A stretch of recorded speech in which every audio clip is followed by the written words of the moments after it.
Hello friends, welcome back to Manitha creations. ఈరోజు మన కార్తీక దీపం 2 ఎపిసోడ్లో దీప లైఫ్లో పెద్ద టర్నింగ్ పాయింట్ జరిగింది. బోర్డ్ మీటింగ్లో దీపాన్ని తక్కువ చేయాలని చూసిన జ్యోత్స్న ప్లాన్స్కి స్ట్రాంగ్ కౌంటర్ ఇచ్చిన సూరజ్ ఎంట్రీ ఎపిసోడ్కి హైలైట్గా నిలిచింది. మరి ఈ ఎపిసోడ్లో ఏం జరిగిందో డీటెయిల్గా రివ్యూలో చూద్దాం. సీన్ స్టార్టింగ్లో జ్యోత్స్న అండ్ కార్తిక్లు ఇలా మాట్లాడుకుంటారు. ఇన్ని తప్పులు చేసిన తర్వాత నేను ఈ ఫైల్ని చైర్మన్కి ఎలా పంపగలను? ఇంట్లో ఏం జరిగిందో గుర్తు లేనట్టుగా మీరు ఇంత ప్రశాంతంగా ఎలా ఉన్నారు బావగారు అని అడుగుతుంది. గుర్తు లేకపోయి ఏదైనా చేస్తే దాన్ని వదిలేయడమే మంచిది. మీరు చెప్పింది నిజమే బావగారు, నేను కూడా మీలాగే ఉండడానికి ప్రయత్నిస్తాను. మేడం, ఈ ఫైల్ను మీకు ఇవ్వమని చైర్మన్ గారు పంపించారు అని దీప వద్దకు మేనేజర్ అయితే వస్తాడు. చెప్పాను కదా మేడం, తెలుగులో కూడా చెప్పాను. 160కి 60కి మధ్య తేడా కూడా మీకు తెలియదా? ఇది చదివిన వెంటనే మీ అభిప్రాయాన్ని చెప్పండి. ఇదంతా ఇంగ్లీష్లో ఉంది, చదివి చెప్పండి అని చెప్పి దీప మేనేజర్ని అడుగుతుంది. మీకు ఈ ఫైల్ అర్థం కాకపోతే నేను దీన్ని చైర్మన్కి పంపిస్తాను. అప్పుడు చైర్మన్ గారి చేత తిట్లు తినేది నేనే మేడం అని చెప్పేసి మేనేజర్ అంటారు.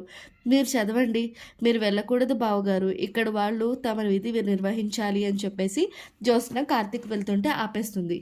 ఆ మేనేజర్ గురించి మీరు అతనిని నమ్మకపోవచ్చు, కానీ అతను తప్పు చేశాడని మీరు నిరూపించగలరా అని జ్యోత్స్న అడుగుతుంది. ఇంటి దొంగను దేవుడు కూడా పట్టలేడనే అంటారు, కానీ నేను అతన్ని పట్టుకున్నాను మేడం అని చెప్పేసి అంటారు. ఎవరిని ఎవరి కోసం పని చేస్తున్నారో నాకు బాగా తెలుసు, అయితే వాళ్ళను బయట పెట్టండి అని చెప్పి చూస్తున్నానుగా.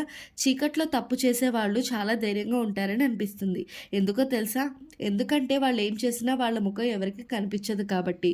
తప్పు చేసిన వ్యక్తి బయటపడే వరకు ధైర్యంగా ఉంటాడు, కానీ నిజం వెలుగులోకి వచ్చిన రోజు భయంతో అతని గుండె వేగంగా కొట్టుకోవడం మొదలవుతుంది. మీరు అతన్ని ఆపగలరు, కానీ ఒకరోజు అతన్ని ఆపకపోతే అతని వాళ్ళే అతనికి శత్రువులుగా మారిపోతారు. అప్పుడు మీలాంటి వాళ్ళు కూడా దాని పరిణామాలను ఎదుర్కోవాల్సి వస్తుంది. అలాంటి రోజు ఎప్పటికీ రాదు బావుగారు. నేను వెలుగును మింగేసే రాహుకాలం లాంటి దాన్ని అని జ్యోత్స్న అంటుంది. అయితే గ్రహణం పడే రోజు కూడా దగ్గరలోనే ఉంది, అది గుర్తుంచుకో అని చెప్పేసి కార్తిక్ అంటారు. బావగారు, జ్యోతి నన్ను దగ్గరకు రానివ్వడం లేదు అని చెప్పేసి అంటారు. ఇప్పుడు నేనేం చేయాలని మీరు కోరుకుంటున్నారు మేడం అని చెప్పేసి మేనేజర్ అనగా, పర్లేదు మీరు చదవండి అని చెప్పేసి దీప అంటుంది. మీరు దీన్ని మార్చాలని అనుకుంటారని చెప్పారు కదా, అలాగే సిబ్బంది విషయంలో కూడా అది అవసరం లేదని ఇందులో రాసి ఉంది. అది నిజమేనని నేను ఎలా నమ్మాలి అని చెప్పి దీప అనగా, మరోసారి మోసపోవడానికి సిద్ధంగా ఉండు దీప అని చెప్పి మనసులో జ్యోత్స్న అనుకుంటుంది. ఇప్పుడు నేను దీపకు ఎలా సహాయం చేయాలి అని కార్తిక్ అనుకుని, నాని ఇక్కడికి రాని పక్కనే ఉన్న వెయిటర్ బాయ్ని పిలుస్తాడు కార్తిక్. ఏమైంది సార్ అని చెప్పేసి అని, కాఫీ కావాలా టీ కావాలా అని అడుగుతాడు. ముందు ఇది చదవగలవా అని చెప్పేసి కార్తిక్ ఆ బాయ్ని అడగగా, ఇది చదువు అంటాడు. సార్, ఇదంతా ఇంగ్లీష్లో ఉంది, నాకు ఇంగ్లీష్ అర్థం కాదు, తెలుగులో చెప్పగలరా అంటే, చెప్పగలను సార్. అయితే నీకు ఇంగ్లీష్ వచ్చినట్టే కదా? అదేలా సార్, ఇంగ్లీష్ను తెలుగులో మార్చే కొన్ని యాప్స్ ఉన్నాయి. దానికోసం మనం చేయాల్సిందల్లా ముందు ఫోన్ ఇలా తీసుకోవాలి. ఆ యాప్కి సంబంధించిన లింక్ ఇందులో ముందే ఉంది సార్. దాన్ని ఓపెన్ చేయాలి. చేశాను సార్. అందులో కెమెరా ఆప్షన్ ఉంటుంది కదా, దాంతో ఇంగ్లీష్ ఉన్న పేజీని ఫోటో తీయాలి. ఇప్పుడు ట్రాన్స్లేట్ టు తెలుగు అనే ఆప్షన్పై క్లిక్ చేయాలి. చూడండి, మొత్తం ఇంగ్లీష్లో ఉన్నది తెలుగులోకి మారిపోయింది అని చెప్పేసి కార్తిక్ వెయిటర్ బాయ్కి చెప్తున్నట్టుగా దీపకు అయితే హింట్స్ ఇస్తాడు. అంతే, ఇంగ్లీష్లో ఏం బ్రహ్మ విద్య కాదు, అది కూడా ఒక భాష మాత్రమే. ఇప్పుడు ట్రాన్స్లేట్ టు తెలుగు అని అప్లై చేయగానే మనకుంటే ప్రపంచంలో ఏ భాషనైనా చదవగలం అని చెప్పి అంటుంది. ఇక దీప మనసులో థ్యాంక్ యూ బావా అని చెప్పేసి కార్తిక్కి థ్యాంక్ యూ చెప్పుకుంటుంది. మీరు ఈ మాటలు ఎవరిని ఉద్దేశించి చెప్తున్నా నాకు పరోక్షంగా అర్థమైంది బావా, థ్యాంక్ యూ అని చెప్పేసి అనుకుని, అర్థమైంది కదా, అంతే చాలు వెళ్ళు, సరే సార్ అని చెప్పి వెయిటర్ బాయ్ వెళ్ళిపోతాడు. ఇకపై ఏ మూర్ఖుడి పైనైనా ఆధారపడకుండా ఏ భాష అయినా సంతోషంగా చదవగలవు. ఈ ఫైల్లో ఏముంది అని చెప్పి దీప మళ్ళీ మేనేజర్ని అడగ్గా, బిల్ స్టాఫ్ను మార్చాలని మీరు చెప్పారుగా మేడం, అలా మారిస్తే మీకు వచ్చే ప్రయోజనాల గురించి వివరంగా చెప్పమని మీరు నన్ను అడిగారు. అయితే ముందు ఎందుకు తప్పుగా చెప్పావు అని చెప్పి దీప మేనేజర్ని అడుగుతుంది. ఇప్పుడు మాట ఎందుకు మారుస్తున్నావు చెప్పు అని గట్టిగా అడుగుతూ, నీకు ఇలా చెప్పింది ఎవరు అంటే జ్యోత్స్న మేడం అని చెప్పేసి అంటాడు. ఇంతకాలం మోసం చేసి గెలుస్తావు, ఇప్పుడు వాడు నా పేరు చెప్తే నాకు అనుమానం నిజమైపోతుంది. ఈ దీప ఇక ఆగదు. ఈ మూర్ఖుడు నిజం చెప్తాడా లేదా అని చెప్పేసి జ్యోత్స్న మనసులో కంగారు పడుతూ ఉంటుంది. చెప్పు, నీతో ఇలా చేయించింది ఎవరు అని చెప్పి దీప అడగ్గా, ఎవరు చెప్పలేదు మేడం. అయితే చైర్మన్ అతను ఎవరు? మేడం ప్లీజ్ మేడం, నేను తప్పుగా అర్థం చేసుకున్నాను మేడం, సారీ మేడం అని చెప్పేసి మేనేజర్ బతిమాలుతాడు. ఇక మళ్ళీ ఎప్పుడు ఇలా చేయను, నన్ను వదిలేయండి మేడం అని చెప్పేసి అనగా, ఇకపై నా దగ్గరకు అసలు రావద్దు, వెళ్ళు అని చెప్పేసి దీప కసురుకొని పంపించేస్తుంది. దేవుడికి ధన్యవాదాలు, నా పేరు చెప్పలేదు అని చెప్పి జ్యోత్స్న మనసులో అనుకుంటుంది. నీ సమయం బాగుంది మేడం, దేనికి? సరైన సమయాన్ని చూపిస్తుంది కాబట్టి అని కార్తీక్ అంటాడు. అదే ఇప్పుడు మనకు బోర్డు మెంబర్స్తో కన్ఫర్మేషన్ ఉంది కదా అంటాడు. అదే చెప్తున్నాను, రండి వెళ్దాం, మీ సమయం మొదలైంది, నా సమయం ఎప్పుడో మొదలైంది బావగారు అని చెప్పి జ్యోత్స్న కార్తీక్తో అంటుంది. దాన్ని ఎవరూ ఆపలేరు. నీ చిన్న కోడలు చాలా ఆత్మవిశ్వాసంతో ఉందనుకుంటా. మీ అసలు స్వరూపం చూపించే సమయం వచ్చింది మరదలా, రండి వెళ్దాం. నేను ఇప్పుడు బోర్డ్ మీటింగ్ ఎందుకు పెట్టానో తెలుసా? తెలుసు సార్. సీఈఓ పదవి కోసం పోటీ పడుతున్న ఇద్దరు 2 బ్రాంచులు అప్పగించబడ్డాయి. వాళ్లకు అప్పగించిన తర్వాత ఆ బ్రాంచుల పురోగతి గురించి చెప్తాను. జ్యోత్స్నకి అప్పగించిన బ్రాంచ్ 10% వృద్ధి కనిపిస్తుంది. ఈ 2 రోజుల్లో అది ఇంకా పెరిగే అవకాశం ఉంది. అన్నట్టుగా ఆమె శివగారి మనవరాలు కదా, ఆమె కంబ్యాక్ చాలా శక్తివంతంగా ఉంటుంది అని చెప్పేసి అంటారు. Thank you all of you అని చెప్పేసి అందరూ క్లాప్స్ కొడతాడు. ఇప్పుడు దీపకు అప్పగించిన బ్రాంచ్ పురోగతిని చూస్తే దీపకి అప్పగించిన దానిప్పటికంటే 10% తగ్గింది. ఆమె వల్ల ఒక పెద్ద ఆర్డర్ కూడా పోయింది కదా, అది జరిగి ఉండకపోతే 10% తగ్గేది కాదు, ఇంకా 20% పెరిగేది అని చెప్పేసి అందరూ అనుకుంటారు. మీరు చెప్పేది నిజమే, అదే కూడా ఈ బోర్డ్ మీటింగ్ పెట్టడానికి ఒక కారణం అని చెప్పేసి శివనారాయణ అంటాడు. దీని గురించి ఇంకా ఆలోచించాల్సిన అవసరం ఏముంది?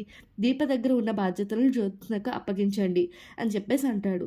బాధ్యత అనేది చేతిలో పట్టుకుని ఇచ్చే కాగితం కాదు సార్, అది పక్కన ఉన్న వ్యక్తి అప్పగించాల్సిన విషయం అని కార్తీక్ చెప్తూ ఉంటాడు. ఇక్కడ ఒక పోటీ జరుగుతుంది, దానికి ఒక గడువు కూడా నిర్ణయించారు. చివరి వరకు వేచి చూస్తే ఎవరు గెలుస్తారో మీకు తెలుస్తుంది కదా అని చెప్పేసి కార్తీక్ అంటాడు. నాకు తెలుసు, రేపు ఇంకా పెద్ద ఆఫర్ వస్తే దీప దాన్ని సాధిస్తే ఆ బ్రాంచ్ 20% వృద్ధి చెందుతుంది. అప్పుడు మీ నిర్ణయం మారుస్తారా? లేదు కార్తీక్ సార్ అని చెప్పేసి అనగా, తరగతిలో బాగా చదివే విద్యార్థి మీరు గురువు ఎక్కువ దృష్టి పెట్టడు, చదవలేకపోతున్న విద్యార్థి పైన దృష్టి పెడతాడు. అతనితో మాట్లాడతాడు, అతను ఎందుకు చదవలేకపోతున్నాడో తెలుసుకుంటాడు. ఏదైనా సమస్య ఉంటే దాన్ని సంచరించాలి, కానీ దీప విషయంలో కూడా మనం అదే చేయాలి. ఆమె సమస్య ఏమిటో తెలుసుకోవాలి. మీరు చెప్పేది నిజమే కార్తీక్ సార్, దీపకు ఏ పూర్తి మద్దతు ఉంది. ఆమె సమస్య ఏంటో చెప్పమని అడగండి. దీప, నీ సమస్య ఏంటో చెప్పు, మాట్లాడు దీప అని కార్తీక్ అంటాడు. కొంతమంది ఇతరుల సహాయం లేకుండా ఏమీ సాధించలేరు, అలాంటి వాళ్ళను మనం సహాయం చేయాలి. బ్రాంచ్ నడపడం విషయానికి వస్తే, లేదా కఠినమైన నిర్ణయాలు తీసుకోవడం విషయానికి వస్తే నాకు ఎవరి సహాయం అవసరం లేదు. నా జీవితంలో నేను కోరుకున్న దాన్ని ప్రధానంగా ఒంటరిగా పోరాడి సాధించాను. ఎప్పుడూ ఎవరికి భయపడలేదు. నేను ఎలాంటి వ్యక్తినైనా కావచ్చు, కానీ నేను ఒక మహిళను. నాకు ఒక భాష విషయంలో కొన్ని సమస్యలు ఉన్నాయి. ఆ విషయంలో సహాయం చేసే వ్యక్తి కావాలి. మీకు సలహాదారులు అవసరం లేదని నేను ముందే చెప్పాను అని జ్యోత్స్న అంటుంది. మీరు ఆలోచిస్తారని కూడా నాకు తెలుసు. మీ పనిలో కొత్త భాగాన్ని పంచుకోవడానికి కార్తీక్ సార్ ఉన్నారు, మీ పనులు చేయడానికి మేనేజర్ ఉన్నారు, అన్నిటినీ చూసుకోవడానికి సిబ్బంది ఉన్నారు. ఇలా అయితే నాకు న్యాయం జరగదు. మీరు అలా అనుకుంటే కార్తీక్ మీతో ఉండనివ్వకండి. మీ ఆట నాకు తెలుసు బావగారు, ఈసారి నేను కూడా ఆడతాను. సార్, నేను అడిగిన దాంట్లో ఏమైనా తప్పు ఉందా అని చెప్పేసి దీప శివనారాయణ అడుగుతుంది. మీరు న్యాయంగానే అడిగారు, అన్నీ మీరు ఒక్కరే చేయడం కష్టం. ఏమంటారు? ఏం చెప్పబోతున్నారు? పర్లేదు డాడీ, కానీ తన సహాయకుడిని తానే వెతుక్కోవాలి అని చెప్పి జ్యోత్స్న అంటుంది. ఆ విషయం ఎవరి సహాయం చేయకూడదు. 5వ తరగతి కూడా పూర్తి చేయని దీపకు 3వ లేదా 4వ తరగతి చదివిన వ్యక్తి సహాయకుడిగా ఉండాలి. ఆమె కంటే ఎక్కువ చదివిన వాడు ఆమె కింద పని చేయడు కదా, ఆ ఉద్దేశంతోనే నేను అన్నాను అని చెప్పేసి అంటుంది జ్యోత్స్న. మీ ఉద్దేశాలు అందరికీ అర్థమవుతున్నాయి మేడం. దీప, నువ్వేమనుకుంటున్నావు? నేను ఇప్పటికీ ఒకరితో మాట్లాడాను సార్, అయితే ఆలస్యం ఎందుకు? అతన్ని పిలవండి అంటారు. అప్పుడే ఖరారు చేద్దాం. నన్నెందుకు కొడుతున్నారు? మళ్ళీ ఎందుకు వచ్చావు? నీ చేతికి ఏమైంది? మళ్ళీ ఫిర్యాదు చేయడానికి వచ్చావా అని చెప్పేసి వచ్చిన సూరజ్తో శివనారాయణ అంటాడు. ఇతను నాపై ఫిర్యాదు చేయడానికి వచ్చి ఉండొచ్చు అని చెప్పి జ్యోత్స్న అనగా, మీ మనవరాళ్ళు రౌడీలతో నన్ను కొట్టించారు అని చెప్తాడేమో, నిన్నే అడుగుతున్నాను అంటూ ఎందుకు చూస్తున్నావు? మళ్ళీ ఫిర్యాదు చేయడానికి వచ్చావా అని అడగగా, నాపై అవును సార్. నేను ఫిర్యాదు చేయడానికి రాలేదు. నీతో కలిసి పని చేయడానికి వచ్చాను. నాతో కలిసి పని చేయడానికా? అవును సార్. నేనే ఇతన్ని రమ్మని చెప్పాను అని దీప అంటుంది. నేను చెప్పిన వ్యక్తి ఇతనే. ఇతనేనా నీ సహాయకుడిగా పని చేయబోయేది? Sorry madam. నేను సహాయకుడిగా పని చేయడానికి రాలేదు. అయితే ఎలా వచ్చారు? నేను మీతో కలిసి పని చేయడానికి వచ్చాను. నాతో పని చేస్తే నీ పదవిని ఏమని పిలవాలి అని చెప్పి అంటే అసోసియేట్ అని పిలవండి, అడ్వైజర్ అని పిలవండి, శ్రేయోభిలాషి అని పిలవండి. మీరు నచ్చిన పేరుతో పిలవండి. కానీ నేను దీప కోసం పని చేయడానికి వచ్చాను. దీప కోసం పని చేయడానికే వచ్చాను అని చెప్పేసి స్ట్రిక్ట్ చేసి మరీ చెప్తాడు. మీరేం చదివారు? నేను యూనివర్సిటీ డిగ్రీ పూర్తి చేశాను అని చెప్పేసి అంటే 5వ తరగతి కూడా పూర్తి చేయని దీప కోసం పని చేయడానికి ఒప్పుకుంటే మీకు లక్షల జీతం వస్తుంది. ఆమె బ్రాంచ్ నష్టాల్లో ఉంది అని చెప్పేసి అనగా మీలాంటి వ్యక్తికి లక్షల జీతం ఇచ్చే స్తోమత ఈ బ్రాంచ్‌కి లేదు అని చెప్పేసి అంటారు. ఇప్పుడు మీరు వెళ్ళవచ్చు. నేను జీతం అడిగానని ఎవరు చెప్పారు?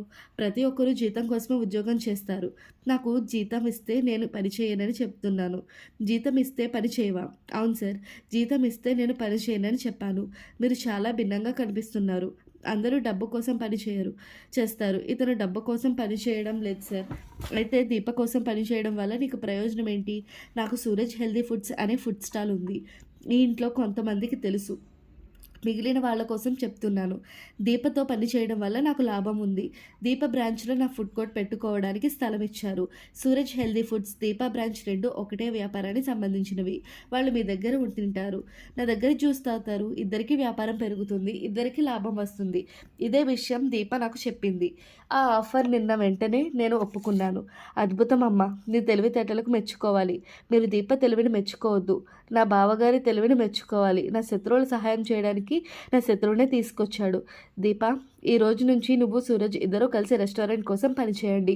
రెస్టారెంట్ కోసం పనిచేయండి అని చెప్పి శివనారాయణ చెప్తాడు. తదుపరి మీటింగ్ పురోగతి కనిపించాలి. ఖచ్చితంగా సార్. నాకు వచ్చిన ప్రతి అవకాశాన్ని నేను ఉపయోగించుకుంటాను. జ్యోత్స్న గారు, దీనిపై మీకు ఏమైనా అభ్యంతరం ఉందా అని చెప్పేసి అడగ్గా ఏమీ లేదు. సరే సూరజ్, నీకు ఈ గాయాలు ఎలా అయ్యాయి అని అడగ్గా ఏమైంది చెప్పు అంటారు. ఎందుకు అలా నన్నే చూస్తున్నావన్నా? ఏమైంది చెప్పు అంటే నా శత్రువులు కలపడానికి బదులు నా తప్పులనే బయట పెడుతున్నావు. ఇప్పుడు సూరజ్ నిజం చెప్తే తాతయ్య నన్ను క్షమించడు. ఏమైందో చెప్పు అంటే రాత్రి ఇంటికి వెళ్తుంటే కుక్కలు వెంటపడ్డాయి. వాటి నుంచి తప్పించుకునే ప్రయత్నంలో కింద పడిపోయాను అంతే అని సూరజ్ అనుసరిస్తాడు. జాగ్రత్తగా ఉండు. కుక్కలు ఎక్కడైనా ఉంటాయి. అది కుక్కల తప్పు కాదు. అవి ఎప్పుడూ నమ్మకంగా ఉంటాయి. తప్పు వాటిని పంపించిన వ్యక్తిది. తప్పు వాటిని వదిలిన వ్యక్తిది. నన్ను వెంటాడడానికి కుక్కలను ఎవరు పంపారో తెలుసుకోవాలి. వారికి సరైన బుద్ధి చెప్పాలి. అన్నయ్య ఏ పని చేసినా ఆ పద్ధతిలోనే చేస్తాడు. ఇలాంటి పరిస్థితుల్లో నువ్వు దీపకు ఏం సహాయం చేయగలవు? నేను చేసుకుంటాను సార్. సరే నీ ఇష్టం. Thank you sir. సూరజ్ నాతో రా. సరే. మీటింగ్ అయిపోయింది. అందరూ వెళ్ళిపోవచ్చు. తర్వాత కలుద్దాం. కార్తిక్ సార్, మన కంపెనీలో ఇలాంటి వ్యక్తి ఉండాలని మీరు చెప్పిన మాటలు నిజం చేశారు. తాను ప్రేమించిన వ్యక్తి కాపాడడానికి డబ్బు అవసరం లేదని అతను చెప్పాడు. మన వ్యాపారంలో కూడా ఇలాంటి వ్యక్తి ఉంటే బాగుండేది.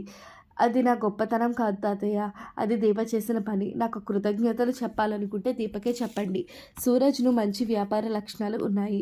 మీరేమంటారు? అవును డాడీ. అతను మంచి వ్యక్తిలా కనిపిస్తున్నాడు. అతను మంచి వ్యక్తి మాత్రమే కాదు, కొంచెం అమాయకుడు కూడా. ఏదైనా సాధించాలంటే కొన్నిసార్లు అలానే ఉండాలి. చూద్దాం అతను ఏం సాధిస్తాడో.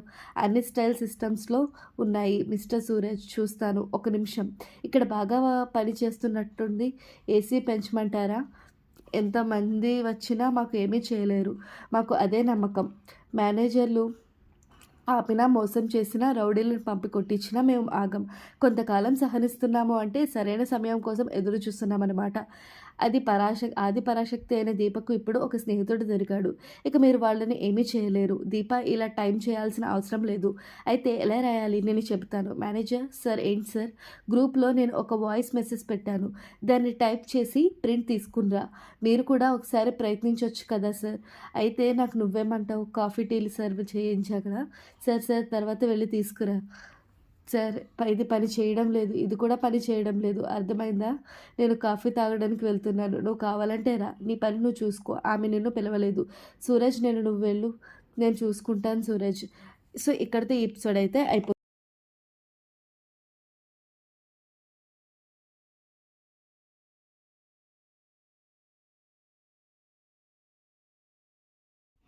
మరి ఫ్రెండ్, సూరజ్ సపోర్ట్‌తో దీప బ్రాంచ్‌కి ప్రాఫిట్స్‌లోకి తీసుకొస్తుందా?